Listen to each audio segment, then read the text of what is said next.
Monsieur le Président, bonjour. Bonjour. Est-ce que vous êtes Charlie depuis mercredi dernier? Nous sommes tous Charlie.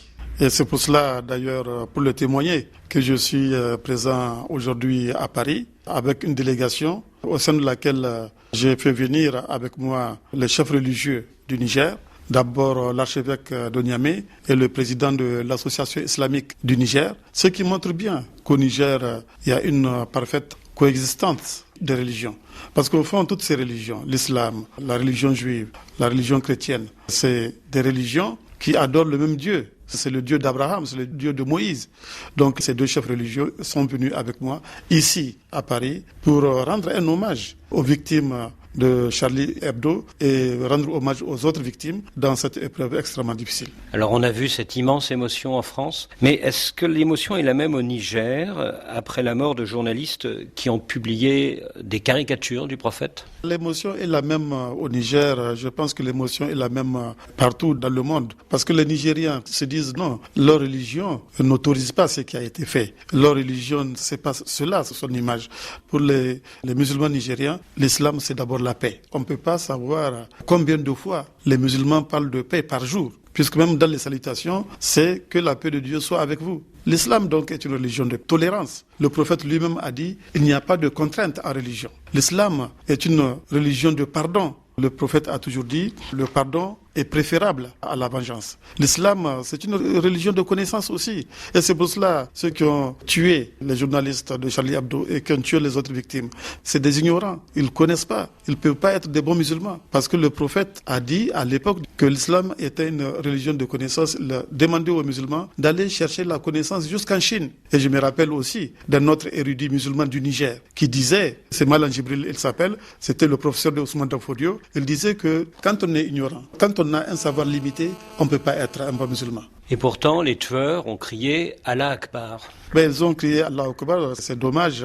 En tout cas, pour nous, ils ne représentent pas notre religion. Pour nous, ils dégradent, ils mutilent notre religion. Ce qu'ils sont en train de faire détruit l'islam. Pour nous, le terrorisme, c'est une arme de destruction massive contre l'islam. Monsieur le Président, après cette mobilisation sans précédent, non seulement en termes de manifestants, mais aussi en termes de chefs d'État qui sont venus ce dimanche à Paris, est-ce que les choses peuvent changer dans la lutte contre le djihadisme? Je pense que les choses peuvent changer. Déjà, beaucoup de choses sont en train d'être faites. Dans notre zone, par exemple, au niveau du Sahel, il y a une mutualisation avec les pays amis comme la France, comme les États-Unis. Et je pense que ce qui s'est passé à Paris va permettre de mobiliser davantage la communauté internationale face à ce flux mondial. Il faut une réponse mondiale. Depuis quelques mois, la France a un nouveau dispositif militaire dans la sous-région, Barkhane, avec notamment une base avancée de l'armée française dans l'extrême nord de votre pays, Madama. Mais tout ça, est-ce que ça ne remet pas en cause la souveraineté du Niger? Non, ça ne remet pas en cause notre souveraineté parce que c'est face aux menaces que nous avons décidé d'accepter que des pays amis nous aident. Le jour où les menaces vont disparaître, la présence militaire étrangère va cesser. Mais imaginez qu'il n'y ait pas eu l'opération Serval au Mali. Imaginez, aujourd'hui, Bamako serait sous le contrôle des terroristes. Une ville d'1 million d'habitants, la capitale du Mali, serait aujourd'hui sous le contrôle des terroristes. Peut-être Niamey aussi aurait été sous le contrôle, peut-être Dakar, peut-être Abidjan. Donc je pense que nos pays ont pris la bonne décision. Je regrette depuis plus de 50 ans qu'on n'ait pas créé les conditions pour assurer nous-mêmes notre sécurité. Cela nous interpelle, nous chefs d'État africains. Mais d'ici qu'on crée les conditions pour assurer nous-mêmes notre sécurité, nous avons besoin du soutien des pays amis comme la France. Et je pense que Barkhane est utile pour la sécurité du Niger. Alors vous appelez depuis quelques jours à une intervention internationale en Libye, mais tout le monde ne vous suit pas et certains disent, notamment vos voisins algériens, que la solution politique doit primer sur une solution militaire. Écoutez, moi je me rappelle quand on a fait le sommet du G8, c'était pendant l'été 2011, on était en pleine crise libyenne, j'avais mis en garde, attention, faut pas que la réponse soit pire que le mal, faut pas que après Kadhafi, le chaos s'installe en Libye, faut pas que le pouvoir tombe entre les mains des terroristes. Et aujourd'hui, ce qu'on constate, c'est le chaos total. La Libye, c'est la source de déstabilisation de nos pays. Pour une fois, je demande qu'on nous écoute. Il n'y a pas d'autre solution qu'une intervention, me semble-t-il, internationale pour ramener la paix en Libye. Un point sur lequel vous êtes d'ailleurs tout à fait d'accord avec votre voisin tchadien, Idriss Déby. Nous sommes tous d'accord au niveau du G5. Le G5, c'est la Mauritanie, c'est le Mali, le Burkina, le Niger et le Tchad. Les chefs d'État s'étaient réunis à Nouakchott il n'y a pas longtemps. Ils ont lancé un appel à la mise en place d'une force internationale pour neutraliser les milices. Parce que sans neutralisation des milices, on ne peut pas créer les conditions de la réconciliation dans le pays. Alors ces milices, elles contrôlent notamment Tripoli avec le mouvement Fadjar Libya, l'aube de la Libye. Est-ce que ces milices et leurs chefs politiques sont des gens avec qui on peut encore dialoguer ou avec qui il n'y a plus de dialogue possible? Alors je constate que en Syrie, en Irak, on ne dialogue pas avec Daesh. Je constate qu'au Sahel, on ne fait pas de dialogue avec AQMI. On ne fait pas de dialogue avec les terroristes. Alors donc, c'est là aussi et valable pour la Libye. C'est-à-dire que pour vous, les milices de Fadjar Libya, les extrémistes d'Ansar al-Sharia et les extrémistes de l'État islamique, c'est la même chose? Mais bien sûr, c'est la même chose. C'est tous des extrémistes, c'est tous des terroristes.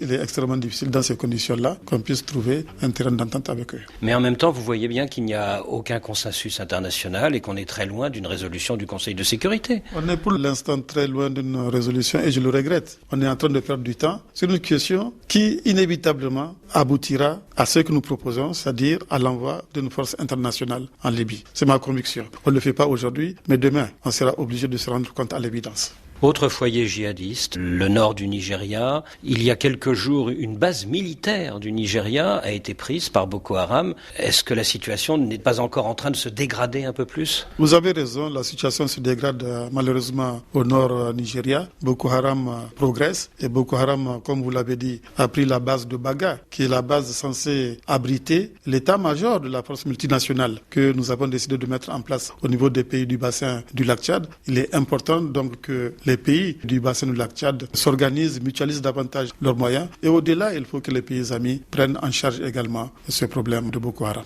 L'année dernière, vous aviez envoyé quelques unités du Niger dans cette base multinationale de Baga, et puis vous les avez retirées, ces unités, il y a quelques semaines, juste avant la prise de cette base par Boko Haram. Pourquoi? Tout simplement parce que nous sentions que la place de Baga ne peut pas être une place permettant de sécuriser l'état-major de la force multinationale. Donc c'est un peu pour cela que nous avons pris cette décision. Nous avions craint ce qui s'est finalement passé par rapport à la prise de la base de Baga par Boko Haram.